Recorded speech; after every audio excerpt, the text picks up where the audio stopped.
సినిమాని అనౌన్స్ చేసిన దగ్గర నుంచి బ్యాక్ టు బ్యాక్ జోష్ వచ్చింది ఫ్యాన్స్లో. ఎందుకంటే ఎస్పెషల్లీ సుజీత్ మీద డిఫరెంట్ కైండ్స్ ఆఫ్ నమ్మకాలు ఉన్నాయి పవన్ కళ్యాణ్ ఫ్యాన్స్కి. ఒకటి, చాలామంది ఇండస్ట్రీలో ఉన్న వాళ్ళలాగా పవన్ కళ్యాణ్కి ఇతను ఒక వీరాభిమాని. హరీష్ శంకర్ ఉన్నాడు, వేణు శ్రీరామ్ ఉన్నాడు, తమన్ కూడా నేను ఫ్యాన్ బాయ్ అని చెప్తాడు. ఇట్లా చాలామంది ఉంటారు ఇండస్ట్రీలో, మిగతా హీరోలు కూడా ఉంటారు, బట్ పవన్ కళ్యాణ్ కూడా ఉన్నారు. సో అట్లా సుజీత్ మామూలు వీరాభిమాని కాదు. గబ్బర్ సింగ్ సినిమా చూసి బయటకు వచ్చి ఎర్రకండువ తలకి కట్టుకుని రచ్చ రచ్చ చేస్తూ పబ్లిక్ టాక్లో అరిచిన ఒక వీరాభిమాని, ఒక డైరెక్టర్గా షార్ట్ ఫిల్మ్స్ తీస్తూ ఆ తర్వాత సినిమాల్లోకి వెళ్ళినటువంటి వీరాభిమాని. సో అతని మీద నమ్మకం ఫస్ట్ ఆఫ్ ఆల్. రెండోది, సాహో లాంటి మోస్ట్ స్టైలిష్ సినిమా తీశాడు. తెలుగులో అఫ్కోర్స్ పెద్దగా ఆడలేదు, కానీ హిందీలో అది బ్రేక్ ఈవెన్ అయింది. బాహుబలి తర్వాత వేరేదేదో ఎక్స్పెక్ట్ చేశారు జనాలు. సుజిత్ టూ మచ్ ఆఫ్ ఇంట్రూగింగ్ వెళ్ళాడు ఆ సినిమాలో. అంటే డీప్ ఇన్వెస్టిగేషను, లేకపోతే మైనర్ డీటెయిల్స్, వీటిలోకి వెళ్ళిపోయాడు. ఆడియన్స్ అది కోరుకోవాలి అప్పుడు. ఎగ్జాక్ట్లీ ఓజీ లాంటి సినిమా కోరుకుని ఉండొచ్చు మేబీ ప్రభాస్ నుంచి. ఒక మాస్ ఎంటర్టైనర్, ఒక కమర్షియల్ సెంటిమెంట్ ఉన్న పైసా వసూల్ ఎలివేటెడ్ ఎంటర్టైనర్ ఎక్స్పెక్ట్ చేసి ఉంటారు. అది అప్పుడు డెలివరీ చేయలేప్పుడు ఇప్పుడు డెలివరీ చేశాడు. ఎనీవే, సో ఈ రెండు రీజన్స్కి జనాలు ఎస్పెషల్లీ పవన్ కళ్యాణ్ ఫ్యాన్స్ నమ్మకం పెట్టుకున్నారు. దానివల్ల ఏంటంటే హైప్ విపరీతంగా వచ్చేసింది. ఆ తర్వాత టీజర్, అలాంటోడు మళ్ళీ వస్తున్నాడంటే అనే టీజర్ కానీ, తర్వాత మొన్న వచ్చిన ట్రైలర్ కానీ, ఈ గ్యాప్లో పవన్ కళ్యాణ్ ప్రీ రిలీజ్ ఫంక్షన్లో ఊగిపోయిన పూనకం కానీ, ఎందుకంటే సినిమా బాగుంటేనే కళ్యాణ్ ఆ లెవెల్లో ఊగుతాడు, చాలా క్లియర్గా అందరికీ తెలుసు. సో అదంతా చూసి భయంకరమైన థియేటర్లో అడుగు పెడితే ఇక సినిమా ఫ్యాన్స్కి చెప్తున్నా నేను, నార్మల్ ఆడియన్స్ సంగతి తర్వాత చెప్తా. ఫ్యాన్స్కి భుక్తాయాసం అనమాట. ఇక సెన్స్లెస్ లాజిక్లెస్ ఎలివేషన్స్. ఇక ఎక్కడ చూసినా ఒక సబ్జెక్ట్ ఒక స్టోరీ లేదు, పక్కన పెట్టేస్తే పవన్ కళ్యాణ్ని ఇంత బాగా చూడొచ్చా. మీరు 2022లో వచ్చిన విక్రమ్ సినిమా చూస్తే కమల్ హాసన్కి లోకేష్ కనగరాజు చాలా పెద్ద అభిమాని, అతనికి పిచ్చి. కమల్ హాసన్ చూస్తూ పెరిగాడు, కమల్ హాసన్ అభిమానిగా పెరిగాడు. మొన్న కూలీ తీశాడు, కానీ రజనీకాంత్ ఫ్యాన్ కదా అతను, ఫస్ట్ నుంచి Kamal Haasan fan. As a director తీశాడు కూలీ, అది వేరే విషయం. సో విక్రమ్కి కమల్ హాసన్ ఒప్పుకునేసరికి, లేదా విక్రమ్ కోసం ఆ కథని లోకేష్ కనగరాజ్ తయారు చేసేసరికి బ్రహ్మాండమైన రైటింగు, అద్భుతమైన ఎలివేషన్స్. అసలు కమల్ హాసన్ ఇలా చూపించవచ్చా అని నోరెళ్ళబెట్టి చూసింది తమిళ ప్రపంచం. నేను కూడా చూసాను. నేను ఆ థియేటర్లో సినిమాని 13 సార్లు చూసాను Vikram, because of it's writing and Anirudh యొక్క కన్సర్ట్ వల్ల.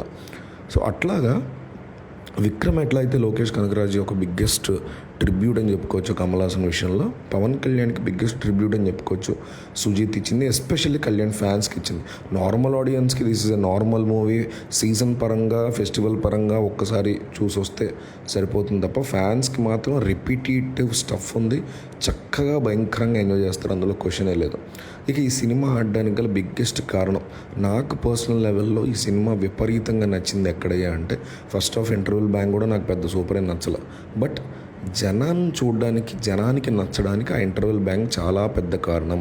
ఈ సినిమా బ్లాక్ బస్టర్ అవడానికి one of the most biggest reasons, Thaman music తర్వాత సుజిత్ కంటే కూడా, పవన్ కళ్యాణ్ స్వాగ్ కంటే కూడా, సుజిత్ రైటింగ్ ఎలివేషన్స్ కంటే కూడా interval bang biggest reason. Pawan Kalyan ఇలాంటి ఒక పక్కా కమర్షియల్ మాస్, మాస్ ఎంటర్టైనర్లో చూడాలనుకున్నారు, అవన్నీ తీసుకెళ్ళి ఒక కార్న్ఫీల్డ్లో పెట్టాడు.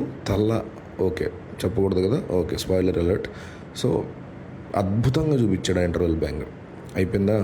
ఇది నా పర్సనల్ ఫేవరెట్ కాదు, ఎందుకంటే సెకండ్ హాఫ్ స్టార్ట్ అయిన తర్వాత ఓజస్ గంభీరా యొక్క సెకండ్ ఎంట్రీని చూపించిన విధానం, ఆ తర్వాత పోలీస్ స్టేషన్ సీన్ చూపించిన విధానానికి నేను పర్సనల్గా as a Pawan Kalyan fan నేను గుడి కట్టేస్తా సుజిత్కి. అంత అద్భుతంగా చూపించాడు ఆ సీన్. అంటే ఇది నిన్న కాక మొన్న పవన్ కళ్యాణ్ ఫ్యాన్స్ అయిన వాళ్ళకో, లేకపోతే కొన్ని ఈక్వేషన్స్ వాళ్ళ ఫ్యాన్స్ అయిన వాళ్ళకో, లేకపోతే పవన్ కళ్యాణ్ పార్టీ పెట్టే ఫ్యాన్స్ అయిన వాళ్ళకో అర్థం కాదు. మేము దాదాపు సుస్వాగతం బద్రి టైం నుంచి ఫ్యాన్, నేను డైహార్డ్ ఫ్యాన్ కళ్యాణ్కి. చిరంజీవి తమ్ముడు అని చెప్పి చూడడం స్టార్ట్ చేసినా కూడా తర్వాత రోజుల్లో ఎక్కువగా ఫ్యాన్ అయింది కళ్యాణ్ యొక్క స్వాగ్కి. బద్రి లాంటి సినిమాల్లో అతను ఫైట్స్ కంపోజిషన్ కావచ్చు, డ్యాన్స్ కంపోజిషన్ కావచ్చు, అతనికి ఉన్న యునీక్ క్వాలిటీకి అతనికి ఒక ఆల్టర్ ఈగో ఉంటుంది. ఆ ఆల్టర్ ఈగో మొత్తం ఈ సినిమాలో దింపి చూపించాడు సుజిత్. ఒక పక్క Japanese kind of martial art fights, ఇంకో పక్క అతనికి పిచ్చి ఉన్న గన్స్, ఈ రెండింటిని మిక్స్ చేసి ఒక స్టోరీ కొట్టాడు. పీక్స్ అనమాట.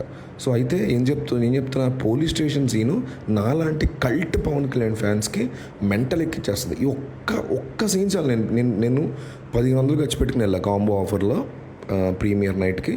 నాకు ఆ పోలీస్ స్టేషన్ సీన్కి నాకు 1500 అయిపోయింది. I'm done with it.